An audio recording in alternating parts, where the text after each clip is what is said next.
நண்பர்களே, மேடையில் அமர்ந்திருக்கக்கூடிய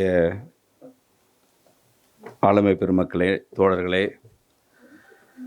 உங்கள் எல்லோருக்கும் நான் சார்ந்திருக்கக்கூடிய எவிடன்ஸ் அமைப்பின் வணக்கத்தினை தெரிவித்துக் கொள்கிறேன்.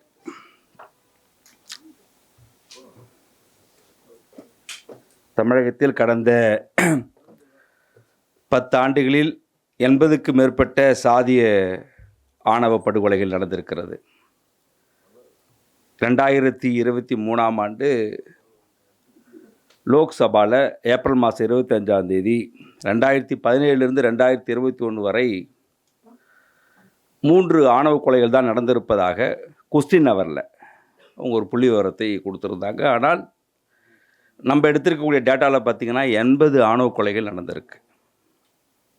கடந்த 30 ஆண்டு கால தமிழக வரலாற்றில் 7 ஆணவ கொலைகளுக்கு தான் தண்டனை கிடச்சிருக்கு செஷன் கோர்ட்டில்.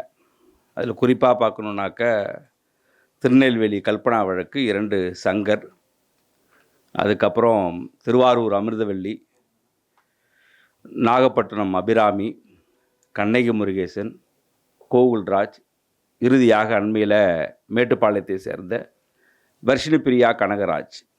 இந்த 7 ஆணவ கொலைகள் தீர்ப்பில் பார்த்திங்கன்னா 3 பறையர் பாதிக்கப்பட்ட வழக்கு, 3 பல்லர் பாதிக்கப்பட்ட வழக்கு, 1 அருந்திதர் பாதிக்கப்பட்ட வழக்கு. பிற்படுத்தப்பட்டோருக்குள்ளே நடக்கக்கூடிய ஆணவ கொலைகளுக்கு இதுவரை தண்டனை கிடைச்சதில்லை. ஷெட்யூல்டு காஸ்ட்டுக்குள்ளே நடக்கிற ஆணவ கொலைகளுக்கும் இதுவரை தண்டனை கிடைச்சதில்லை. ஆண்கள் மட்டும் கொல்லப்படுறது கிடையாது, பெண்கள் நிறையா கொல்லப்படுறாங்க. ஆணவ கொலைகளில் ஃபஸ்ட்டு நமக்கு தெரிஞ்சது 2003 நடந்த கண்ணகி முருகேசன் வழக்கு நமக்கெல்லாம் தெரியும். முருகேசனை அடித்து சித்திரவதை பண்ணி நெய்வேலி நிலக்கரியில் குழி தோண்டி வச்சுருந்தாங்க. 300 அடி குழியில் தலைகளை தொங்க விட்டு எங்கே கண்ணகின்னு கேட்டு தான் கண்ணகியை இழுத்துட்டு வந்து முருகேசனை இழுத்துட்டு வந்து இரவு நேரத்தில் வச்சு காதலையும் வாயிலையும் விஷத்தை ஊற்றி கொன்று எரித்து சாம்பலாக்கினாங்க. இதை இன்ஸ்பெக்டருக்கும் தெரியும், எஸ்ஐக்கும் தெரியும். 2003 நடந்த சம்பவம் தீர்ப்பு எப்போ கிடச்சதுன்னா 2021. 2003க்கும் 2021க்கும் எவ்வளோ இருக்குன்றதை நம்ம புரிஞ்சுக்கலாம். சிஸ்டம் எவ்வளோ மோசமாக இருக்குது. நான் மிகவும் நேரடியாக குற்றச்சாட்டு விரும்புவது இங்கே இருக்கக்கூடிய நீதிமன்றங்களையும் நீதிபதிகளும் தான் நான் குற்றச்சாட்டு விரும்புகிறேன். ஆணவ கொலையில் சங்கர் ஆணவ கொலையில் A1 குற்றவாளியான இருக்கக்கூடிய சின்னசாமி விடுதலை செய்த சங்கரநாராயணன் இப்போ என்ன வேலை பார்த்தாருன்னா கண்ணகி முருகேசனுக்கு குற்றவாளிக்கு ஆஜராக அவர் வக்கீலாக இருக்கார்.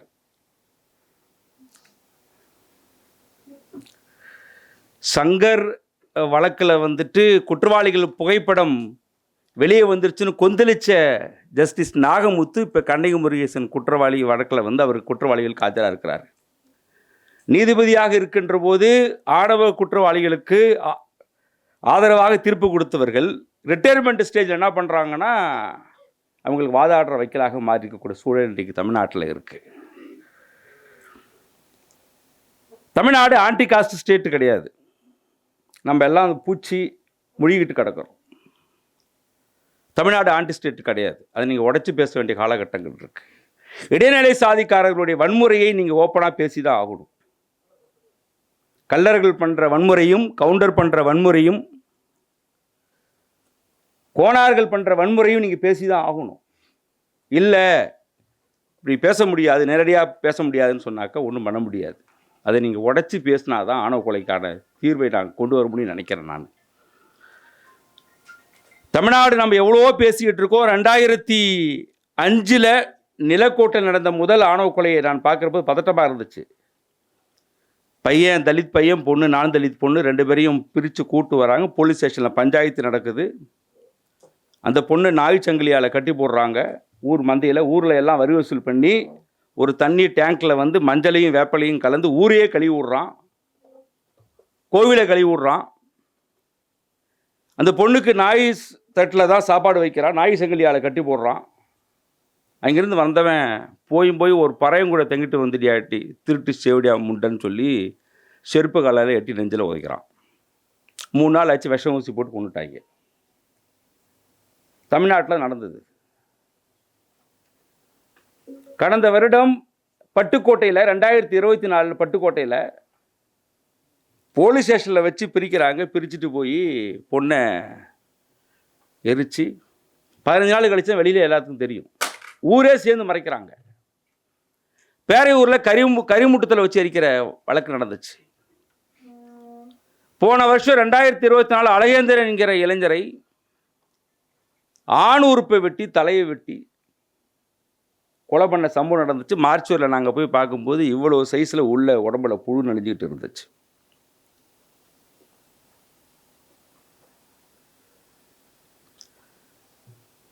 திருவண்ணாமலையில் துறை தேன்மொழின்னு ஒரு வழக்கு, வெளியில் யாருக்கும் தெரியாது. காதலிக்கிறாங்க, துறையை காணும், 8 மாதமாக காணும். 8 மாதம் கழித்து பார்க்குறாங்கன்னா ஒரு 15 கிலோமீட்டர் தள்ளி ஒரு பாடுங்கிணத்தில் ஒரு மூட்டை மிதக்குது.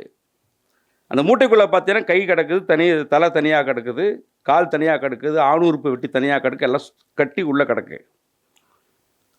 அதனுடைய சார்ஜ் ஷீட்டை நான் படித்து பார்த்துட்டு கிட்டத்தட்ட 1 வாரம் தூங்கலை.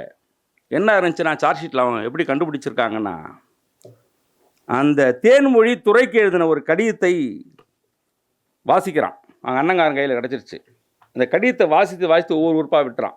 அந்த கடிதத்தில் நீயும் நானும் கைகோத்து நடந்துட்டு போனோம், நீ என் தோளில் சாஞ்ச, நான் முத்தம் கொடுத்தேன் அப்படின்னு சொல்லும்போது இந்த கையை பிடிச்செல்லாம் அந்த விரலை வெட்டுறான். நீ தோளில் சாஞ்சலன்னு அந்த கழுத்தை வெட்டுறான். ஒன்றா வெட்டிட்டு கடைசியில் எதுக்காண்டு ஆசைப்பட்டுன்னு சொல்லி ஆணுறுப்பை வெட்டி கடைசியில் தலையை வெட்டி துண்டிச்சு சாக்கு மூட்டில் வச்சு கட்டி கொடுக்குறான். இது சார்ஜ் ஷீட்டில் இருக்குது. தோழர்களே, மிக மோசமான சூழலில் இருக்கிறோம். தமிழ்நாட்டு முதலமைச்சர் ஆணவ கொலைக்கு தனி சட்டம் தேவையில்லை என்று சொன்னது கடும் கண்டனத்திற்குரியது.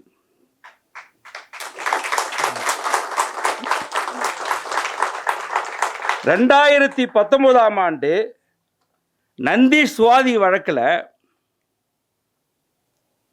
2 பேர் உடலும் கர்நாடகாவில் இருக்கக்கூடிய மாண்டியா குளத்தில் மிதந்துட்டு கிடக்குது. அவன் அம்பேத்கர் டிஷர்ட் போட்டிருக்கிறான். நவம்பர் மாதம் 15 அவன் சடலம் எடுக்கப்படுது. 2 பேரும் காதலிக்கிறாங்க, கல்யாணம் பண்ணிக்கிட்டாங்க. அந்த பொண்ணு கர்ப்பமாக இருக்கா. எப்படி உன்னுடைய வயிற்றில் எங்கள் குழந்தை இருக்கலான்னு சொல்லி கிழிச்சு தான் அந்த பொண்ணை கொண்டு போய் மாண்டியா குளத்தில் வீசியிருந்தாங்க. 15 நந்தீஷுடைய சடலம் கிடக்குது. 17 அவனுடைய சடலம் கிடக்குது. அப்போது தமிழ்நாடு முதலமைச்சர் சொன்னார், நாங்கள் ஆணவ கொலைக்கு தனிச்சட்டம் ஏற்றுவோம், இது அனுமதிக்க மாட்டோம்னு சொல்லிட்டு இப்போ ஆணவ கொலைக்கு தனிச்சட்டம் தேவையில்லை என்றார். எதிர்கட்சியாக இருக்கும்போது நன்றாக பேசுகிறார், ஆளுங்கட்சியாக இருக்கும்போது வேறு மாதிரி பேசுகிறார்.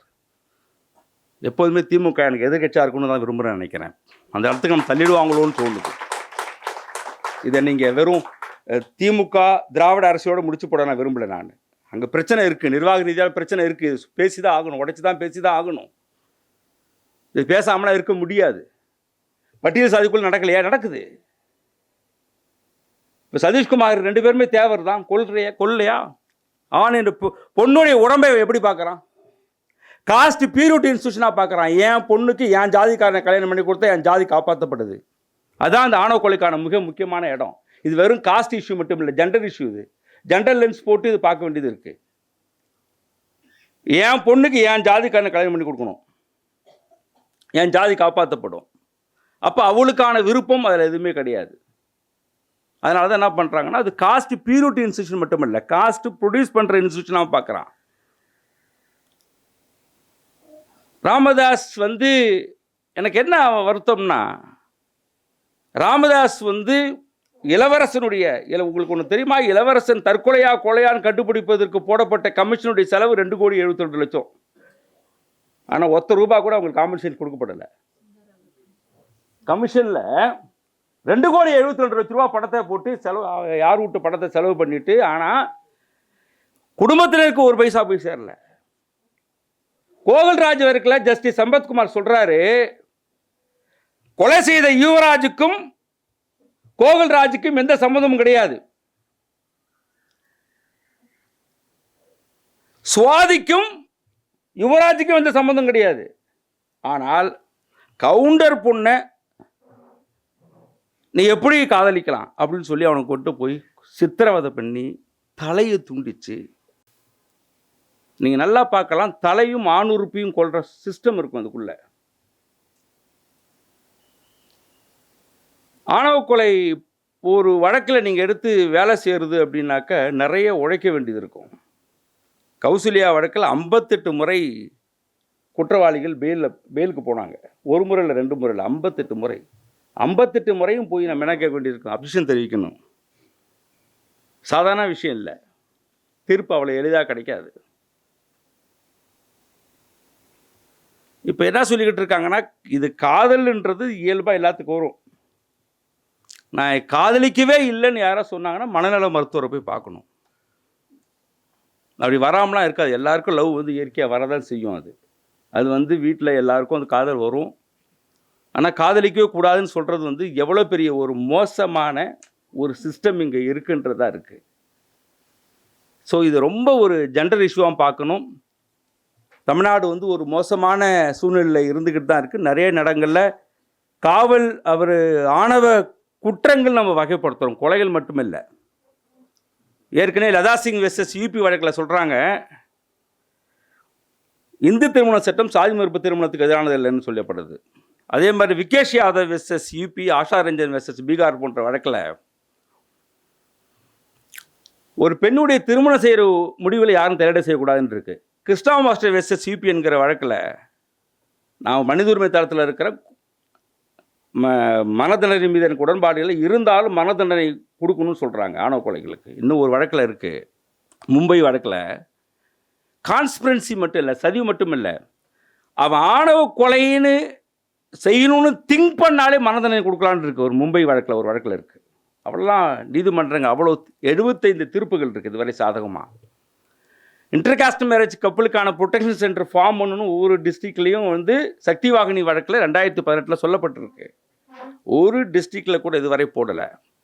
காங்கிரஸ் அரசாங்கம் 2011 இருக்கும்போது அப்போது உள்துறை அமைச்சராக இருந்த சிதம்பரமும் சட்ட அமைச்சராக இருந்த வீரப்ப மொய்லியும் நாங்கள் ஆணவ கொலை தடுப்பு கண்டு தனிச்சட்டம் கொண்டு வருவோம், நாங்கள் இதுவரை போடலை. ஏற்கனவே ராஜஸ்தானில் ஒரு 3 பக்க பில்லு இருக்குது. நாங்கள் என்ன பண்ணணும், எங்கள் தோழர் வன்னியர் தோழர் இருக்கிறாங்க, நம்முடைய மூத்த தோழர் குளத்துறைப்படி தோழர் இருக்கிறாங்க, அதே மாதிரி நம்ம ஜெயராணி இருக்காங்க. நாங்கள் எல்லாம் சேர்ந்து மொத்தம் ஒரு ஃபஸ்ட்டு கூட்டமே மதுரை நடத்தணும். நாங்களே ஒரு டிராஃப்ட் ரெடி பண்ணோம்.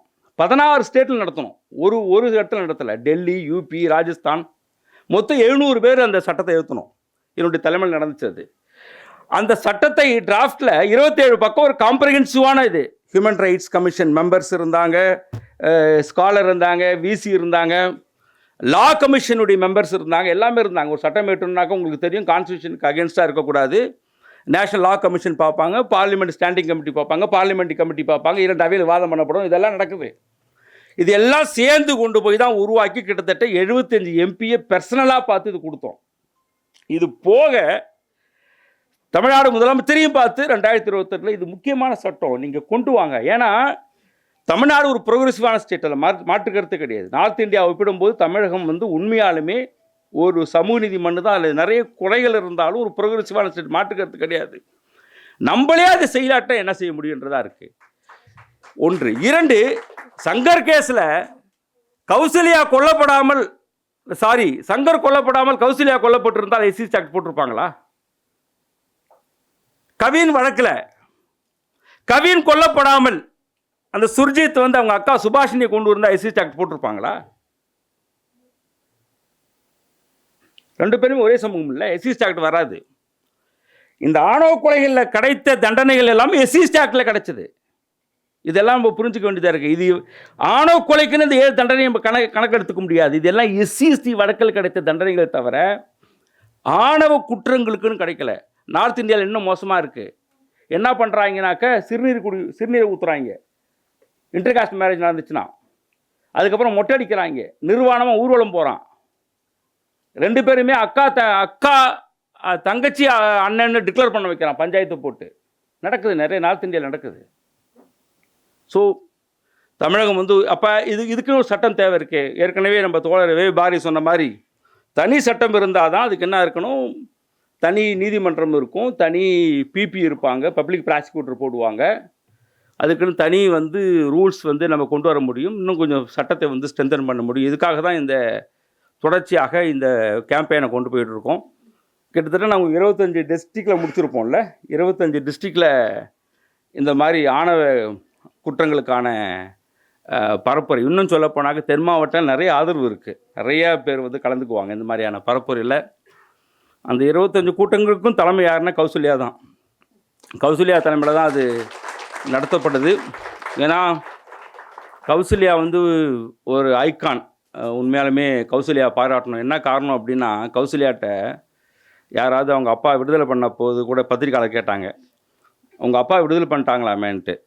எங்கள் அப்பான்னு சொல்லாதீங்க, அக்யூஸ்ட் நம்பர் 1 என்று சொல்லுங்கள் அப்படின்னு சொல்லி ஒரு இடம் அவங்க சொன்னாங்க. இந்த கட்ஸ் வந்து யாருக்கும் வராது. அதே மாதிரி நம்ம இளவரசன் கேஸில் அது நம்மளுடைய பண்புகள், அதான் நம்மளுடைய சேரி பண்பாடுன்றது. இளவரசன் செத்து போய் மார்ச்சில் கிடக்கிறாரு. அவங்க அப்பா கிட்ட, அவங்க கணவர்கிட்ட போய் கேட்குறாங்க அடுத்த கட்ட நடவடிக்கை என்னான்ட்டு. தான் பையன் செத்து போனதை பற்றி பேசல அவர். திவ்யா என் மருமகள் இல்லை, என் மகள், அவளுக்கு மறுமணம் செய்ய வைக்க தயாராக இருக்கிறோம் அப்படின்னார். பையன் செத்து போய் மார்ச்சில் கிடக்கிற தருவாயில் ஒரு பொண்ணு நல்லா இருக்கும்னு நினைக்கிற மனசு சேரி பண்பாடு. எந்த இப்போ நான் தலித் சமூகம் தான், என்னுடைய மனைவி தேவர் சமூகம். எங்கள் மாமனார் வந்து ஒரு இடதுசாரி கல்யாணம் பண்ணி வச்சார், 2 பேர்த்துக்கு கல்யாணம் பண்ணி வச்சார். எங்களுக்கு வந்து அப்படிலாம் ஒன்றும் பெரிய எதிர்ப்புலாம் இல்லை, ஒரு பெரிய எதிர்ப்பே இல்லை. என் மனைவி அடிக்கடி சொல்லுவாங்க, தெகல்கால வந்து ஒரு இந்தியாவின் ஒரு சிறந்த கப்புல்னு தேர்ந்தெடுத்தாங்க. எப்படி தேர்ந்தெடுத்தாங்கன்னு எங்களுக்கு இதுவரை தெரியல, அது வேறு விஷயம். ஆனால் தேர்ந்தெடுத்துட்டாங்க. அப்போ என் மனைவி சொன்னாங்கிற இடத்துல அந்த எண்டில் அந்த இடத்துல சொல்லுவாங்க, என்னென்னா கதிர் தன் அடையாளத்தை எப்பவுமே தன்னை தலித்துன்னு சொல்லிக்கிட்டே இருப்பார். நான் வந்து என் அடையாளத்தை சொல்ல கூச்சப்படுவேன். ஒடுக்கப்படுறோம் தன் அடையாளத்தை சொல்ல பெருமைப்படணும், இடைநிலை சாதிக்காரன் தன் அடையாளத்தை சொல்ல கூச்சப்படணும், 2ம் சாதி ஒழிப்பு அப்படின்னாங்க. அது 2ம் அந்த இடம் இருக்குது. ஆனால் இங்கே மீசம் இதாக இருக்குது. பாவம், தென் மாவட்டங்கள்லாம் பாவம். அவனை இளைஞர்கள் பாவம். நான் இன்னுமே சொல்கிறேன், கல்லர் இளைஞர்களுக்காகவும் கவுண்டர் இளைஞர்களுக்காக நான் வருத்தப்படுறேன். ஏன்னாக்கா அவனுக்கு ஒன்றுமே தெரியல, பாவம். அவனை மீசை பெருசாக வச்சுக்கிட்டு நீ தான் ஆண்ட பரம்பரை, நீ தான் 2 கிராம் இருக்குமா அந்த மீசை மயிறு, அதை வச்சுக்கிட்டு நீ ஆண்ட பரம்பரைன்னு சொல்லு. அவனுக்கு படிப்பு முக்கியம், கல்வி முக்கியம், வேலை வாய்ப்பு முக்கியம். பக்கத்தில் இருக்கிறவன்ட்டு அன்பா பழகணுன்ற சொல்லி கொடுக்காம அவனை போய் ஆண்ட பரம்பரைன்னு சொல்லி ஒன்றுமே கிடையாதுங்க. எளிய மக்கள்கிட்ட பேசும்போது ஒரு ஊரில் கலவரம், வெயிலடிச்சாம்பட்டின்னு ஒரு ஊரில் கலவரம் ஆகி போச்சு.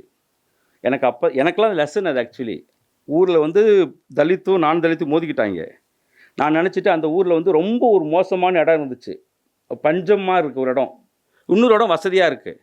அந்த பஞ்சமான குடியிருப்பு தான் தலித் குடியிருப்பு. நானாக போய் நினச்சி போய் உட்காந்துட்டு பார்த்துட்ருக்கேன், என்னடா நம்ம மக்கள்லாம் இவ்வளோ வறுமையில் இருக்கிறாங்களேன்னு பார்த்துட்ருக்க. ஒரு அம்மா செம்பில் தண்ணி கொடுத்தாங்க, தண்ணி வச்சுட்டு திருப்பி உட்காந்து யோசிச்சிட்டே இருந்தேன். அந்த அம்மா சொன்னாங்க, தைரியமாக தண்ணி குடிங்க, நாங்கள் ஒன்றும் எசி விட்டு ஆளுகள் இல்லைன்னாங்க. ஐயோ, அங்கே வசதியாக இருக்கிறவன் வந்து தலித்தாக இருக்கிறான் அந்த ஊரில். என்னடா இது, இவனுக்கு இவ்வளோ இந்த காஸ்ட்டு இருக்க பாருங்க. வெள்ளைக்காரெல்லாம் நிறைய கேட்பான். வெளியில் போய் அரங்கில் கேட்கும்போது உங்கள் ஊரில் எப்படா தலித்துன்னு கண்டுபிடிக்கிறான். அவன் வந்து இல்லைடா, தலைலேருந்து பிறந்தவங்களாம் பிராமணன், தோல்லேருந்து பிறந்தவங்களாம் சத்திரியன், எடுப்புலேருந்து பிறந்தவங்களாம் வைஷ்ணவன், காலிலேருந்து பிறந்தவன் சூத்திரன்.